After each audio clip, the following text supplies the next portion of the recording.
যদি তুমি লাইলাতুল কদর খুঁজতে চাও, শেষের 10 দিনের মধ্যে লাইলাতুল কদর খুঁজতে শুরু করো।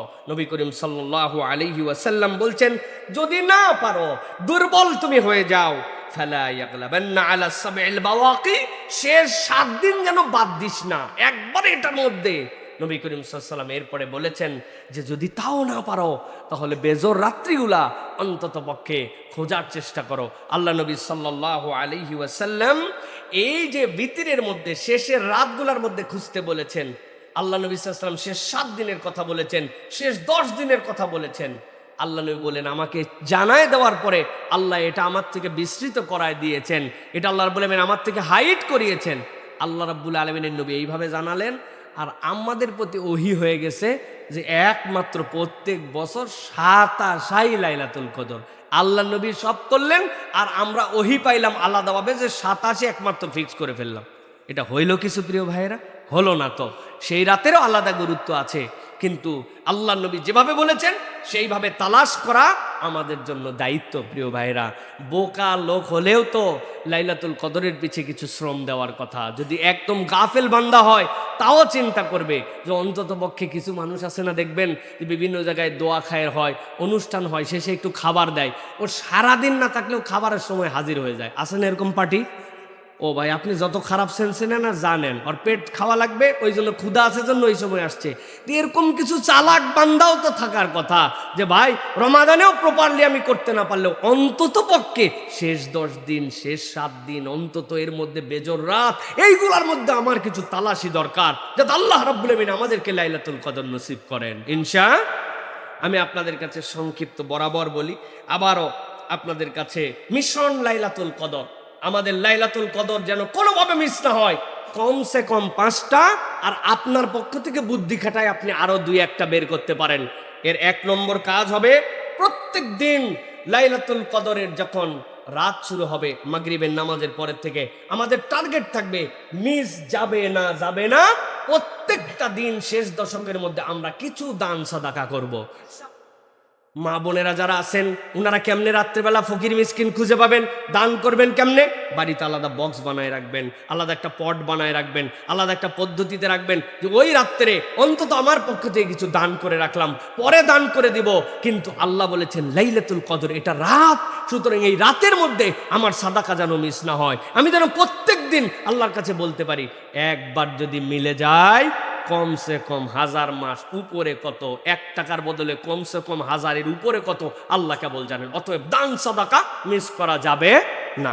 2 নম্বরে যেটা বলবো প্রিয় ভাইরা, প্রত্যেক দিন আমাদের কিছু না কিছু অতিরিক্ত সালাত আদায় করতে হবে প্রত্যেক রাত্রে। র্যান্ডম যেটা আমার কিয়ামুল লাইল আছে, র্যান্ডম যেটা আমার তাহাজ্জুদ আছে, বা আমার জন্য যেটা তারাবি আছে, সবের বাহিরে ওই মাগরিবের পর থেকে ফজরের আগ পর্যন্ত লাইলাতুল কদরের নিয়তে 2 রাকাত, 4 রাকাত, 6 রাকাত, 8 রাকাত আমার সাধ্যের মধ্যে, তবে নিম্নে থেকে নিম্নে 2 থেকে 4 রাকাত নামাজ আমার মিস হবে না। এটা লাইলাতুল কদরের আমল হবে শেষ দশক থেকে। 3 নম্বর যেটা, প্রত্যেক রাত্রে টার্গেট করব আল্লাহ নবীর প্রতি কিছু দরুদ এবং সালাম পেশ করার জন্য, আমার যেন কোনোভাবে মিস না হয়। শেষ 10 দিন বড় চার্ট বানায় রাখছি, দান ইয়েস হয়ে গেছে, তারপরে আমার জন্য সালাত ইয়েস হয়ে গেছে, বড় করে টেবিলের নিচে, ডাইনিং টেবিলে, দরজার সামনে। কারণ এই বছর আমাকে লাইলাতুল কদর মিস করা যাবে না। আল্লাহ নবী দরুদ এবং সালাম, হ্যাঁ হয়েছে, দরুদ ইব্রাহিম পড়ছি একবার, পারি নাই সাল্লাল্লাহু আলাইহি ওয়াসাল্লাম পড়ছি, পারি নাই আল্লাহুম্মা সাল্লি আলা মুহাম্মাদ পড়ছি, পারি নাই, আমি যতটুকু পারছি কিন্তু আল্লাহ নবীর প্রতি ওই রাতের মধ্যে দরুদ এবং সালাম পাঠ করেছি। 4 নম্বরে আল্লাহ রাব্বুল আমিন এই লাইলাতুল কদরের ভিতরেই কোরআনুল কারীম নাজিল করেছেন, ইন্না আনজালনাহু ফি লাইলাতিল কদর। এই হিসাবে প্রত্যেক রাত্রে আমি কিছু না কিছু কোরআন তেলাওয়াত করব লাইলাতুল কদরের নিয়তে। ভাই এত ব্যস্ততার মধ্যে পড়ে গেছিলাম, ঠিক আছে, আলাম তারা থেকে সূরা নাস আপনার মুখস্থ, আপনি নিয়ত করছেন আলাম তারা থেকে সূরা নাস, এইটুকুই মুখস্থই তেলাওয়াত করছি। সূরা 3 মুখস্থই তেলাওয়াত করেছি, সূরা দুহা মুখস্থই তেলাওয়াত করেছি, সূরা ইয়াসিন যে কয় আয়াত পারি মুখস্থ তেলাওয়াত করেছি। কিন্তু আমি লাইলাতুল কদরের নিয়তে আমি কিছু কোরআন তেলাওয়াত করব ইনশাআল্লাহ, পারবো ইনশাআল্লাহ। এরপরে যেটা প্রিয় ভাইরা, সেটা হচ্ছে প্রত্যেক রাত্রে এই দোয়াটা শিখতে হবে এবং পড়তে হবে। আল্লাহ নবী সাল্লাল্লাহু আলাইহি সাল্লামের কাছে হযরত আয়েশা সিদ্দিকা রাদিয়াল্লাহু তাআলা জিজ্ঞাসা করেছিলেন, ইয়া রাসূলুল্লাহ, যদি আমি লাইলাতুল কদর পেয়ে যাই কি দোয়া করব? আল্লাহ নবী দোয়া শিখিয়েছেন, আল্লাহুম্মা ইন্নাকা আফুউন তুহিব্বুল আফওয়া ফাফু আন্নি। আল্লাহুম্মা ইন্নাকা আফুউন তুহিব্বুল আফওয়া ফাফু আন্নি। আল্লাহ, আপনি ক্ষমাকারী, ক্ষমা করা পছন্দ করেন, আপনি আপনার এই বান্দা, আপনি আপনার বান্দিকে মাফ করে দেন। আল্লাহুম্মা আমিন। তাহলে আমরা এই আমলগুলো করতে পারবো তো ইনশাআল্লাহ?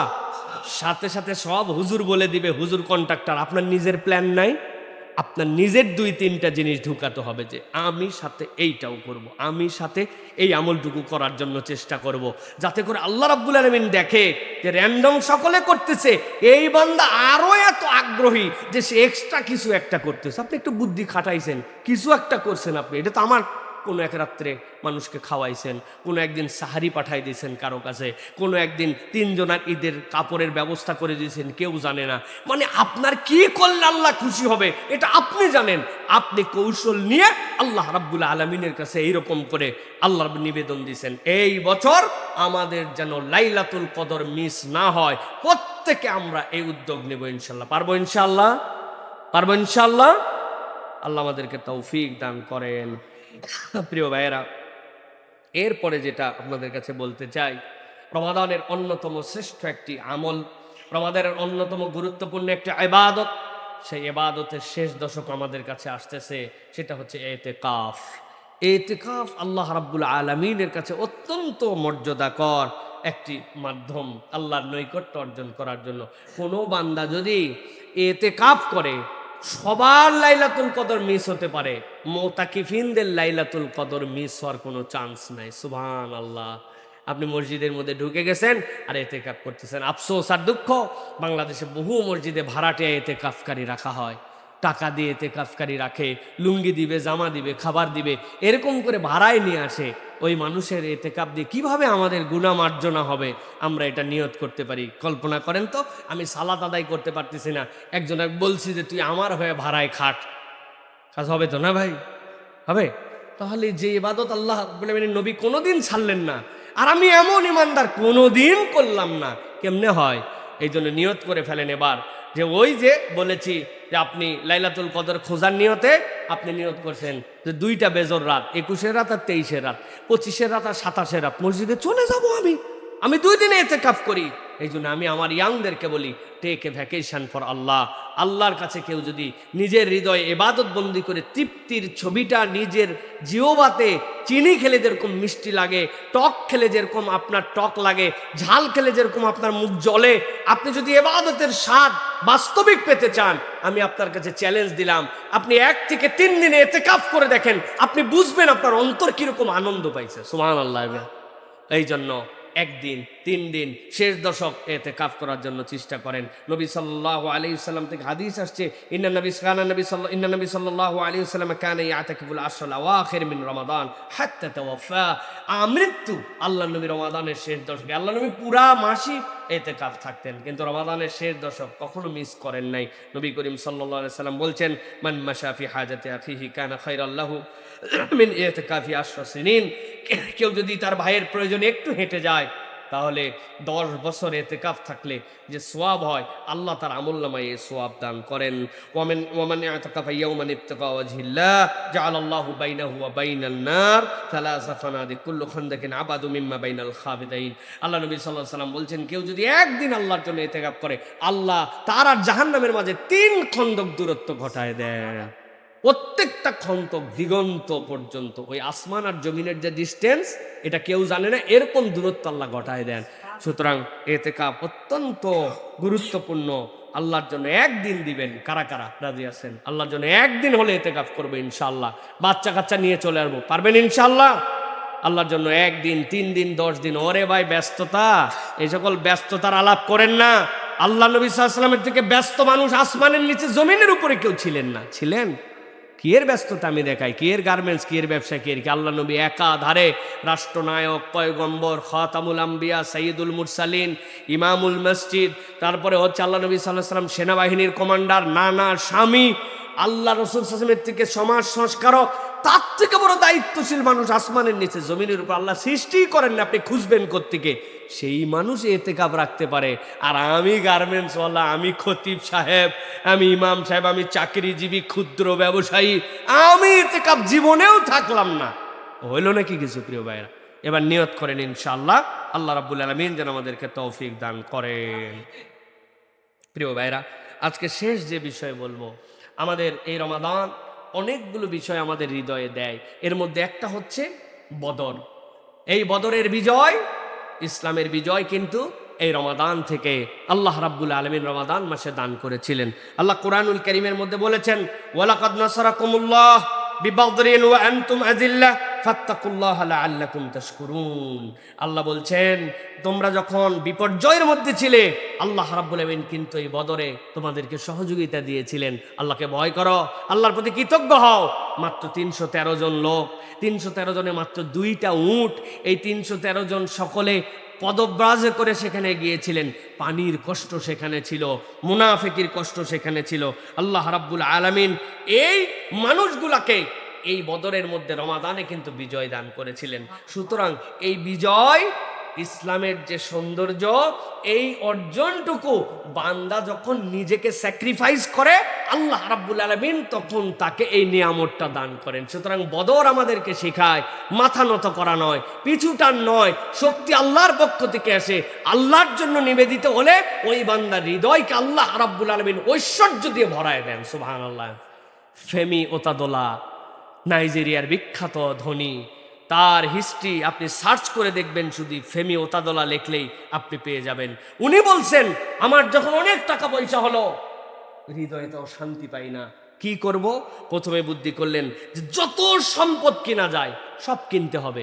কিনতে কিনতে আফ্রিকার ডিজেল সরবরাহের ৯২% মালিক উনি ছিলেন। আফ্রিকার লোকের গাড়ি চালাতে হলে ডিজেল বাহিত, উনি ছাড়া কোনো উপায় ছিল না। এত সম্পদ কিনছে, না, অন্তরের মধ্যে সুখ হয় না। এরপরে মনে করছেন পৃথিবীর দামি দামি জিনিসগুলা কিনি, যেইগুলা সিগনেচার আইটেম, অনেক দামি, পৃথিবীর মহামূল্যবান, যেখানেই যত ধরনের নিলাম হয় দামি জিনিস সব কিনছে, অন্তরে শান্তি হয় না। এরপরে চিন্তা করছে যে আচ্ছা, সম্পদ অনেক হয়েছে, হয়তো বড় বড় project, different kind of project যদি থাকে তাহলে আমার জন্য শান্তি হবে। আফ্রিকার অঞ্চলের যত বড় প্রজেক্ট, যত বড় প্ল্যান সবগুলা কিনে ফেলছে, টাকার তো অভাব নাই, শান্তি হয় না। উনি নিজে মুখে বলছেন, ফেমি ওতাদোলা, যে একদিন আমার এক বন্ধু বলল যে আমাদের এখানে একটা দুস্থদের সংগঠন আছে, যে এখানে অনেক বাচ্চা কাচ্চা আছে যারা বিভিন্ন কারণে প্রতিবন্ধী, পঙ্গু, তো তাদের জন্য একটু হুইল চেয়ারের অ্যারেঞ্জ করতে হবে। কতগুলা? বলছে 400টা হুইল চেয়ার তাদেরকে আমরা দিতে চাই। তো 400 হুইল চেয়ার, এই তো তার কাছে কোনো মূল্যই নেই, দিয়ে দিছে, সাথে সাথে দিয়ে দাও। তো শেষে ওনাকে অনুরোধ করছে যে শুধুমাত্র দিলেই হবে না, তোমার হাতে যদি সময় থাকে এই বিতরণের সময় তুমি আসতে পারবা কিনা। কি মনে দাগ কাটছে, গেছে, বিতরণ হয়েছে, সব বাচ্চা কাচ্চারা হুইল চেয়ারে করে নিয়ে খুশিতে যাচ্ছে। তো যাওয়ার সময় একটা বাচ্চা হুইল চেয়ারের হাতে ভর দিয়ে নিচে নামছে, নেমে উনি যে দিছে তার পরিচয় বলছে, সে তার পা জড়ায় ধরছে, জড়ায় ধরে কাঁদতেছে। তখন বলছে, তোমার আর কি চাই বলো, তুমি কেন কাঁদতেছ, তোমার কোনো অভাব নাই, বলো আমার কাছে তোমার কি ডিমান্ড। সেই বাচ্চা বলছে, আমার কোনো ডিমান্ড নাই ফেমি, কেবলমাত্র আমি যখন শুনেছি যে তুমি আমাকে একটা হুইল চেয়ার দিছো, আজকে হুইল চেয়ার দিয়ে গড়ায় গড়ায় আমি যাচ্ছি। এর আগে আমি রাস্তার সাথে ছেঁচড়ায় যেতাম, আমি তোমার কাছে প্রতিশ্রুতি দিয়ে গেলাম, আজকে তুমি আমাকে যে স্মুথ চলার মতো করে দিলে, আল্লাহ যদি আমাকে জান্নাতে নেয় তাহলে আমি কিন্তু তোমাকে ছাড়া জান্নাতে যাব না। ওই ফেমি ওতাদোলার তার জীবন পরিবর্তন হয়ে গেছে এই ব্যক্তি। এরপরে উনি বলছেন, আরে কিসের প্ল্যান, কিসের এই প্রজেক্ট, কিসের এই অর্থ কামাই, একটাও সুখ দেয় নাই। যখন আমি মানুষের জন্য কিছু করতে শিখেছি, নিজের সম্পদকে স্যাক্রিফাইস করে দিয়েছি, তখন আমি অন্তরে যে সুখ পাইছি, ওই সুখ কোনোদিন কোনো কিছুতে পাই নাই। ইসলাম এই বার্তাটাই শিখায়, জানের মায়া করে নাই, সম্পদের মায়া করে নাই, পরিবারের মায়া করে নাই, বিধবা হবে নাকি এতিম হবে কিছু চিন্তা করে নাই, আল্লাহর জন্য স্যাক্রিফাইস করে দিছে। ওই আল্লাহর জন্য যখন মানুষকে নিবেদিত করে দেয়, রব্বুল আলামিন তখন তাকে সাহায্য করেন। সুবহানাল্লাহ। এই জন্য বদর আমাদেরকে স্যাক্রিফাইসের শিক্ষা শেখায়, মাথা উঁচু করে দাঁড়াতে শেখায়। মুসলমানরা পশ্চাৎপদ নয় এটা শিখায়, মুসলমানরা স্যাক্রিফাইস করতে জানে এটা শিখায়, আত্মসম্মান বোধ শিখায়। আল্লাহ রাব্বুল আলামিন ওই বদরের যে মর্যাদা সাহাবীদেরকে দিয়েছিলেন, কোনো সাহাবীর মর্যাদা আর এরকম ছিল না। এই জন্য আল্লাহ রাব্বুল আলামিন এই বদরের সাহাবীদের যে ত্যাগ, ওই ত্যাগের বিনিময়ে আজকে ইসলাম আমাদের এই জায়গায় এনেছেন। আমাদেরকেও আল্লাহর জন্য ডেডিকেটেড হওয়ার, নিবেদিত হওয়ার, হারামকে ত্যাগ করার, হালালকে গ্রহণ করার এই মানসিকতা নিরবিচ্ছিন্নভাবে গ্রহণ করতে হবে। এটা বদরের অন্যতম একটা